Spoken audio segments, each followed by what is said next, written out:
Hello everyone and welcome back to our channel Triologic traders. ये साल का आखिरी हमारा वीडियो होगा। हम देने वाले हैं एक overview for the upcoming year उन स्टॉक्स पे जिनमें we see a potential from a longer term perspective. वो स्टॉक्स जो कि डेफिनेटली आपके पोर्टफोलियो में कहीं ना कहीं होने चाहिए with in certain percentage. There is a mixture of sector wise as well. तो काफी अच्छे स्टॉक्स को हमने आज पिकअप किया है फ्रॉम लॉन्ग टर्म पर्सपेक्टिव। अब ये अगले साल के लिए हम इस व्यू को वैलिड मान सकते हैं, लेकिन नेसेसरी नहीं होगा कि अगले साल में हमारा जो है वो व्यू सक्सेसफुल हो जाए। We have to wait patiently wait and see whether those stocks come to those levels. तो डेफिनेटली सामने बैंक निफ्टी का चार्ट है, हम बैंक निफ्टी की बात नहीं कर रहे हैं। So let us begin. सो सबसे पहले हम बैंक निफ्टी नहीं लेकिन बैंकिंग स्टॉक के जायंट की बात करेंगे, that is HDFC bank. So let us begin with HDFC bank. और यहाँ पे हम बात कर रहे हैं एक लॉन्ग टर्म पर्सपेक्टिव। पोर्टफोलियो में आपके स्टॉक होने चाहिए, तो we will choose monthly time frame here. ये सारे जो ट्रेंड लाइंस हमने मार्क किए हैं in the daily weekly views, ये सबको हम इरेज कर देते हैं फॉर द टाइम बिंग। एक टारगेट हमने अपने प्रीवियस वीडियोस में कहा था for HDFC bank, that is going to be 1722, और इस लेवल पे एक प्रीवियस रेजिस्टेंसेस का लेवल है, ये यहाँ पे हर्डल हो सकता है। So now going forward HDFC bank में क्या लगता है, if HDFC bank breaches this level, no kidding, HDFC bank is just on a rock. मतलब अगर इसमें एक हम अल्ट्रा लॉन्ग टर्म टारगेट देखते हैं तो that comes out to be above 2200। So that could be at any time. So हम ये देखेंगे कि क्या टारगेट्स हमें मिलते हैं। सो ये this is what I was talking about. So this 2250 level is one target from a longer term perspective। और immediate अगर टारगेट की हम बात करें तो that could be using the fib extension, that could be 1950 के आसपास कहीं दिया। So this can be the immediate target after breaching of this level, और 2250 is going to be our long term target। अभी देखना ये है कि ये टारगेट कब आता है, क्या होता है। सी वी आर नॉट सेइंग कि ये टारगेट कल आ जाएगा, एक महीने में आएगा, कुछ महीनों में आएगा। So that timeline is not fixed, but definitely this are the possibilities जिसकी हम बात कर रहे हैं कि ये लेवल्स आ सकते हैं in this banks. Now will see कि अगर एचडीएफसी बैंक के करंट लेवल्स पे अगर हम इन्वेस्टमेंट करें तो the first target that we have marked वो आपको देगा तकरीबन 14% ROI, 14% ROI which is quite decent. And अगर हम अपने अल्ट्रा लेजिट टारगेट की बात करें तो that is going to be 2257 which is around 32% from current levels. Any dip in HDFC bank is worth investing in it from portfolio point of view. ये एक bank है जो कि पोर्टफोलियो में डेफिनेटली होना चाहिए। HDFC bank, people know about it but they do not talk much about it because previous कुछ समय से और आई मच से लगभग 2 साल से एचडीएफसी बैंक जो है वो अंडर परफॉर्मर रहा है। But now it is high time that HDFC bank wakes up and then it does what it needs to do. So ये लेवल इट इज क्रूशियल। यहाँ से अगर एचडीएफसी बैंक कोई भी हमें डिप देता है, देयर कुड बी करेक्शन, तो that corrections would be good. We must welcome corrections, because they will give us opportunity to invest at good levels. तो इसमें अगर corrections आते हैं, if we get HDFC, we could accumulate at anything like 1500, 1600 levels. Those are absolutely great levels to invest in HDFC Bank. तो ये है, इसे अगर हम वीकली चार्ट में देखें तो ये कुछ इस तरीके से दिखेगा। So quite promising it looks. देखना यह है कि एचडीएफसी बैंक यहाँ से क्या करता है। सो एज आई सेड, अगर यहाँ से करेक्शन भी आता है एक रेजिस्टेंस लेके तो 1500 levels would be a great levels. 1600, 1500 those levels would be great levels to invest in HDFC Bank, and the resultant after this breakout that we have already shown कि उसमें potential क्या है. So ये था हमारा first pick. इसके बाद हम बात करेंगे वेरियस अदर पिक्स की. तो Adani enterprises is next. Current scenarios में अडानी एंटरप्राइजेज कैसा दिखता है. If we get a dip over here, क्योंकि एक वीकली टाइम फ्रेम में हम देखें तो एक फ्लैग का यहाँ पर ब्रेकआउट किया है अडानी ने और उसे रिटेस्ट करने की कोशिश की है. तो if we get a retest, proper retest at 2600 levels in Adani enterprises, near about those levels, तो अगर हम देखें तो ये अगर हमें रिटेस्ट मिलता है and not going way beyond हमारे फर्स्ट टारगेट से भी नीचे, just the previous all time high in Adani अगर हम देखें तो from 2600 means 2600s, not even 2600, I would say nearly 2650-60 levels, अगर वहां से भी हम देखें प्रीवियस ऑल टाइम हाई की अगर आप बात करें तो Adani it comes to around 56-57% ROI terms में अगर हम बात करें तो risk reward is 8.32 which is fantabulous. So Adani it is not going to doom. So any opportunities, dips, that is what I exactly mean. अगर इसमें dips हमें मिलते, corrections हमें मिलते, those are great opportunities to buy. अगर मुझे कभी भी अडानी एंटरप्राइजेस 2100-2000 इस लेवल्स में मिलता है, then I would consider it as an opportunity created by the market to get into this stock because it is going to be ultimate. So ये first target की बात की जिसमें हमने 56% रिटर्न्स देखे. If we talk about second target at 2600-2650 levels, अगर हम second target की बात करें तो that would be almost double, 94-95% ROI होता है from that perspective. Even it takes 2 years, 2 or 3 years maybe. This just a perspective I'm talking about. अगर 2-3 साल भी लगते हैं इस टारगेट को आने में तो it is still worth it because you do not get that type of returns from anywhere else. So what harm? So that is our view about Adani Enterprises. उसके बाद हम बात करेंगे Asian Paints की. So in this market this is the only giant. There are other paint stocks which are recently trying to take a grasp of the market, but market cap wise Asian Paints को beat करना फिलहाल तो थोड़ा मुश्किल है, and it has been a great performer. So Asian Paints it is great. अगर हम monthly time frame में देखें तो the historic record says from the lows, whenever there are corrections and dips in Asian Paints, within 3 years it almost doubles from that level. So almost doubles from that level. So that has been the record for Asian Paints. But yeah, as we move away, जैसे जैसे हम ऊपर बढ़ते जाएंगे the price horizon it keeps on increasing, the domain keeps on increasing. तो ये थोड़ा difficult होगा because 3500 से 7000 होना within 3 years, we don't know whether that is possible or not, but there is tremendous potential. ये बात तो मैं कहूँगा that there is tremendous potential that we don't know of. तो यहाँ पर why we are talking about Asian Paints, because इसमें potential है, the potential is very huge. तो हम देखते हैं कि when I say the potential is very huge, तो how huge it could be.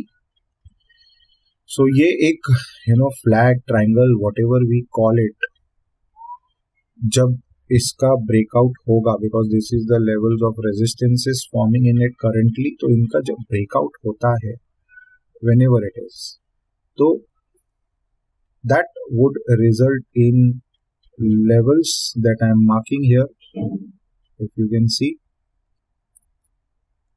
4600 and overall if I look at the current levels from fib extension perspective, still it is going to be around a great number. Okay, so it comes to around the same 4700. Okay, so let us keep this one And if I go to a little lower time frame and we see at it, then what we see is this. So if we talk about, immediate target, that could be around 3800 levels. So, which would also give us a good ROI in terms if we speak. So near about 13% ROI from current levels at first target, and second target it is going to be tremendous. Not, I cannot. It is about 36% ROI terms if we talk about. तो ये बहुत ही ज़्यादा huge हो जाता है, बहुत ही ज़्यादा tremendous हो जाता है from this point of from this point. अगर ये आने वाले कुछ समय में इतना अगर हमें रिटर्न्स देता है, that is 35% ROI, that is crazy man. So कहने की बात ये है कि एशियन पेंट्स में if we get dips from here on, dips like what levels we can look at, तो उस लेवल्स की जो हम बात करेंगे 3000. Okay, and if we are lucky और मार्केट ने अपॉर्चुनिटी दी, then 2800s, anywhere between 2800 and 2900, those levels. ये levels अगर एशियन पेंट्स में मिल जाते हैं, we can just park our money there and we can just wait and watch.